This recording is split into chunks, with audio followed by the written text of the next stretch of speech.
Welcome back again to the Imaginary Gallery.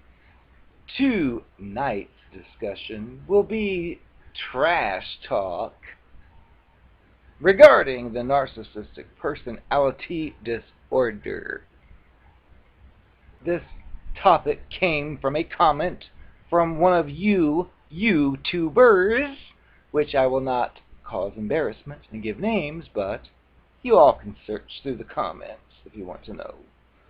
But I received a question which I was about to type out, and I figured, well, if someone asked that question, it's pretty certain that somebody else also has the question, so I figured I would present it here for you tonight. The question is, dude, what happens in the mind of the demon when you leave them before they want to, it says discharge, but I'm assuming you meant discard. Hope you want to reply or make a video about it. Oh, inspiration! I'm always looking for new topics. It's a complicated answer as far as what happens in the mind of the demon, which we mean the narcopath, narcissistic personality disorder, cluster B, blah, blah, blah. I don't want to... The toxic people is safer and quicker. What happens in the toxic person's mind when you, the target, leaves it before they're wanting to discard is what I'm getting from the question. Well, and I mentioned in the response, this has to do with one particular subject, which is central to these types of people, which is the word control. They must be in control. And because they live in a fantasy world, they override reality.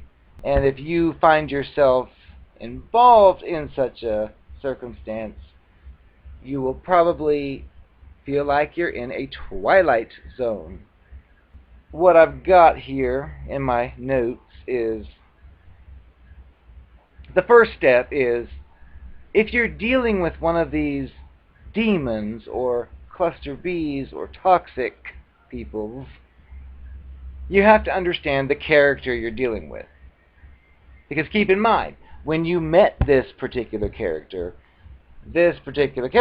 was listening and soaking in every bit of your comments, even if they were just like out of nervousness just to explain anything.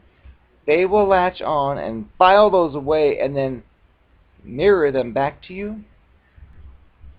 When they're doing that to you, as far as mirroring whatever, you think you know who you're with. Let's just place a phony example. You've started to hang around with someone and you've started to notice some of the traits that indicate there's a problem. Or let's say you're dating. That's more like the question. You've met this beautiful blonde bombshell and you're dating, and you hung out today and tomorrow and a few days later, and you somehow, some way determine it is a demon. Maybe you accidentally stumble across some documentation showing people it's murdered, or you hear from a trustworthy friend something about how awful that devil is, or whatever it is. The question here is, if you leave them, which is basically you are discarding them, and the poster on YouTube had asked what goes on in their mind. Well, I know what goes on their mind, but again, it's a dual situation. So we'll start with what you'll see. The two-dimensional version is that this is going on, and you've decided, for whatever reason, you're through and you've had it. You may say, you know what, I don't think this is a good idea, I don't want to talk to you anymore, or something like that. Well, that is representative of you leaving the monster before it's ready to discard you?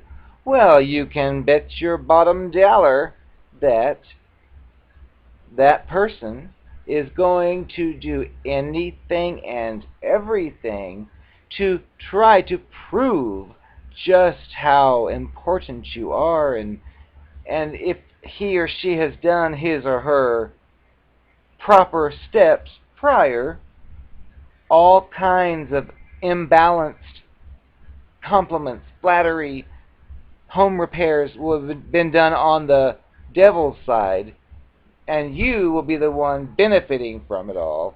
So you're already at a disadvantage because the person did all the stuff for you, and then you're like saying, you know what, I think that we should end this. Well, that's when all that comes back. Like when it's happening, like with me, I think, why is this person doing that? Well, it comes out later. So when you're finally through and you're like, you know what, I'm done with this. This is not what I thought. I can't believe after I did this fine, ungrateful. And again, it's great if somebody wants to do something nice for you to be nice to you, but it's evil when they do something very nice for you just so when you discover that they're evil and attack them for it, they can throw that in your face and say, you ungrateful, selfish person, how dare you accept all my hospitality? But clearly these people do not have a clue about reality. So, the main central concept here is control. So, you've just told the person you don't think it's such a good idea, and you will get flowers the next day, you'll get a card apologizing, you'll get some kind of public display that everyone else can see, so when you tell everyone else that I'm done with that person, they can say, how could you be done with him or her after that production that was made with whatever it did? It does crazy stuff.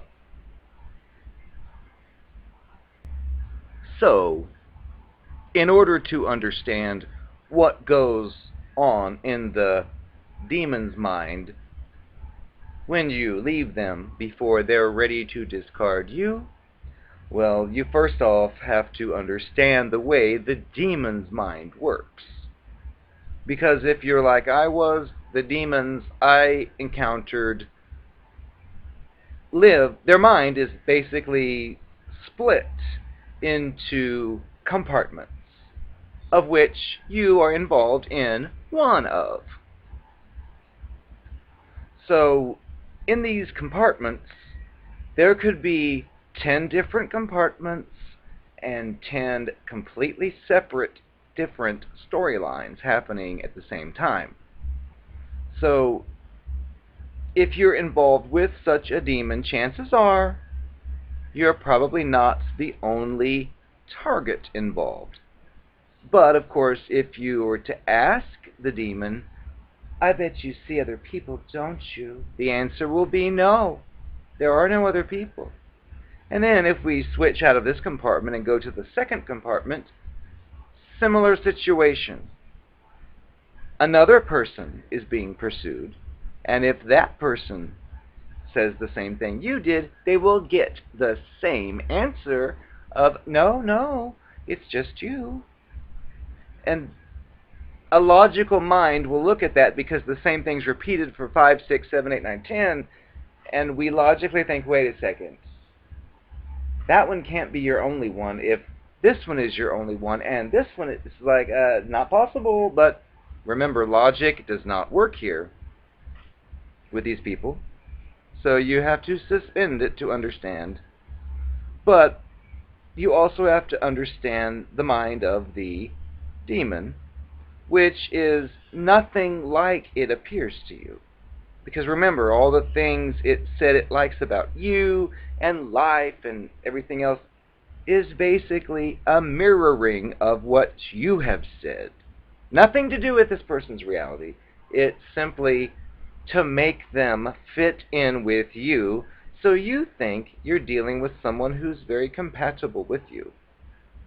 Well, if by chance you've met such a person, and their particular storyline is that they've just discovered They've got these strong feelings for you and they want to be with you, yet you happen to know some piece or pieces of information that indicate you're dealing with a serial killer or some kind of monster.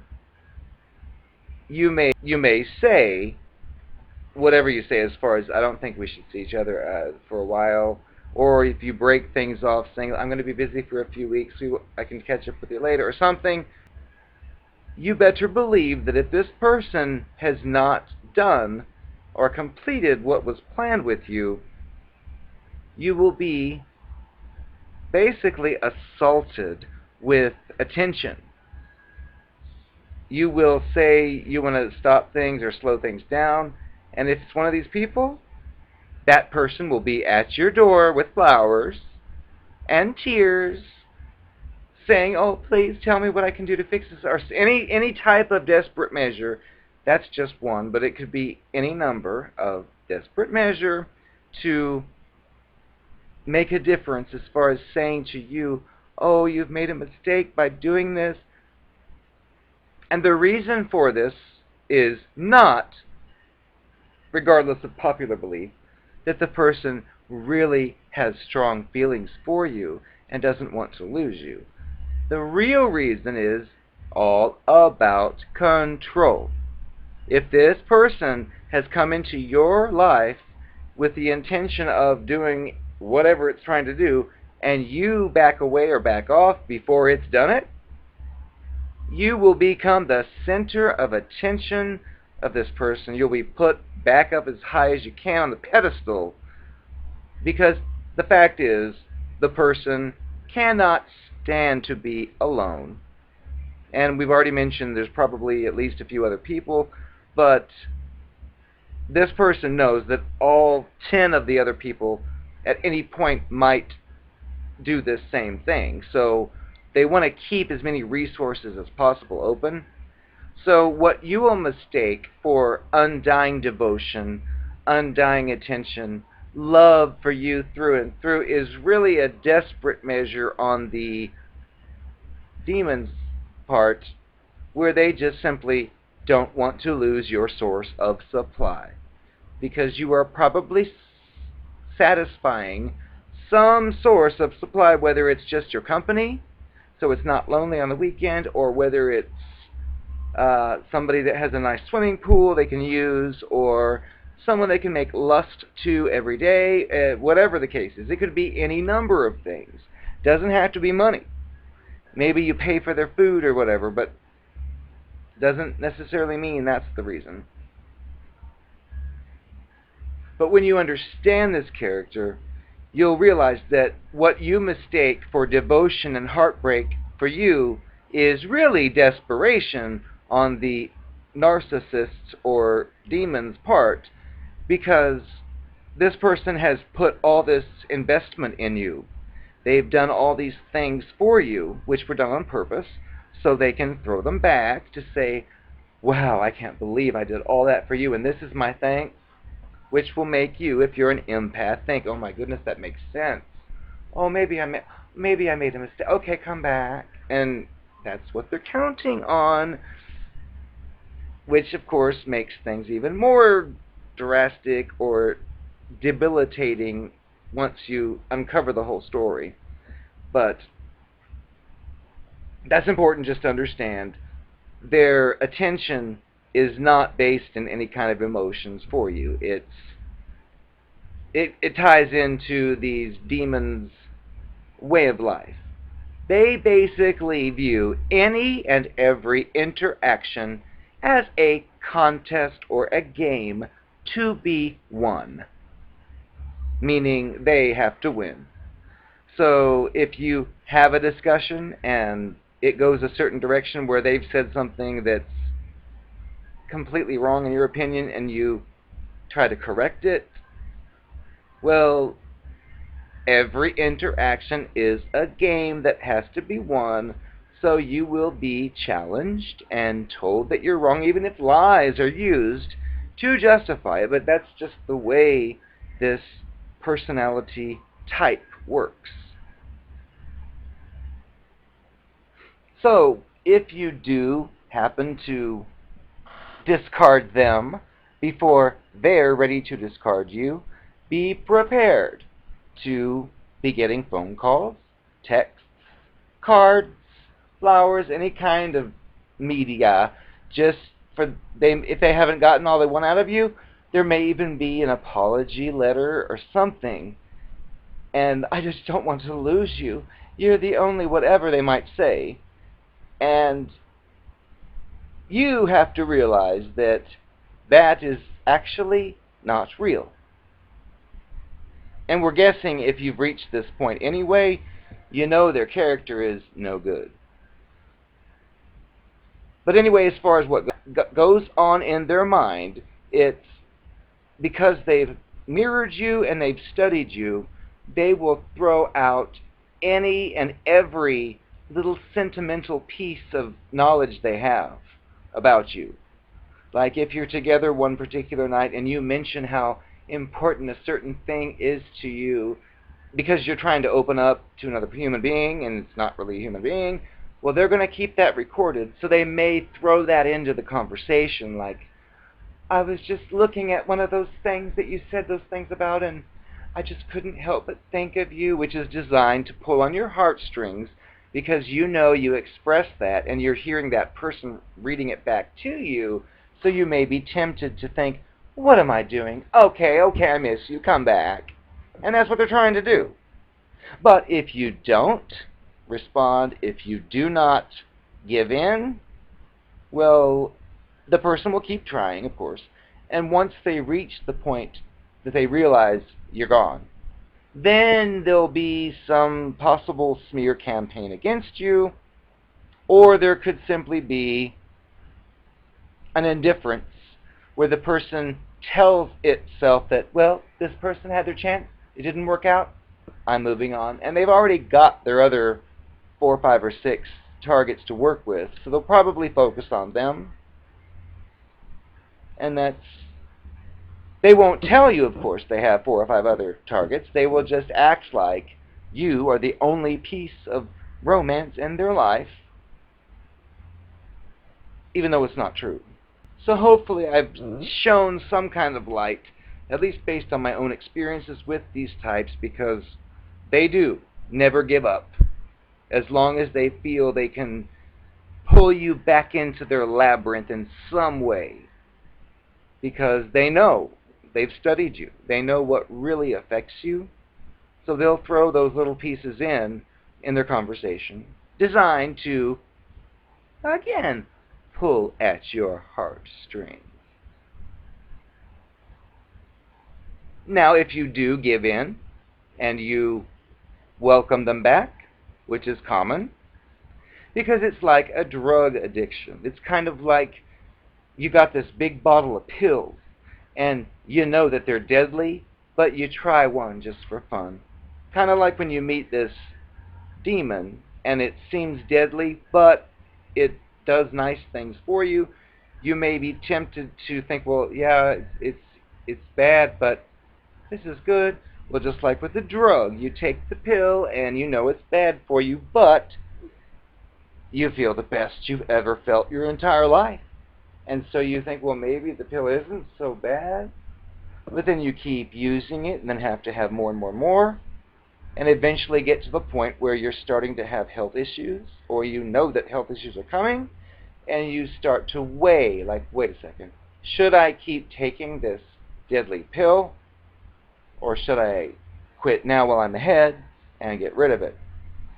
Well, with these types of people, they know the buttons to press to get your interest in them to return if possible, and you may be tempted to say, okay, fine, we can see each other again, but, and you may create some boundary or some type of whatever line, but it doesn't matter. If you welcome them back, you're done for, because they're going to come back and lay it on even thicker, which will make it totally ridiculous for you to even consider ever getting rid of them again. But keep in mind, they are remembering this, which means if you do eventually fall for the person, they've got a whole list of things you did that were not so nice, even though they were based on boundary overstepping behaviors, that doesn't matter to this type of person. Which means the moment you figure out some horrible thing they've done, you'll start hearing items off that list. Like, well, what about the time you had done A, B, C, D, E? And you won't have any type of argument because they don't play fair. They're not in a level playing field. Because they've been playing you from day one. Of course, you didn't know this, and even if you asked, are you playing me? The answer, of course, will be no, even though it's been yes from the beginning. So that's why we say again, you are losing the game by the time you figure out there's a game. And one of their cardinal rules is never admit there's a game, even though it's all a game, because the person is an empty, hollow shell who has come into your particular life to try to infiltrate it and take it over, the same as it's done for the other 5 or 6 people, which of course you'll never know exist. So if you've gotten away from such a creature, consider yourself lucky, because if you didn't get away, you're just going to keep discovering things that make it worse and worse and worse, and it only gets worse. So have a peaceful evening. And don't even think about getting upset that I found somebody else. What do you expect? A girl has her needs. You were not here. You went to summer camp. So what did you expect me to do? Just sit there and lay around and play with myself? I don't think so. I need someone in me at all times. Whether it's 1, 2, or 20. So you have a lot to learn. So piss off and just forget we ever met. Because you are a child. And I am a woman of the world. Oh. Plus I'm pregnant. And it ain't yours. I know that after what you heard about me, you told me it was over forever. Well, that's fine. Because I found true love. Something you'll never have.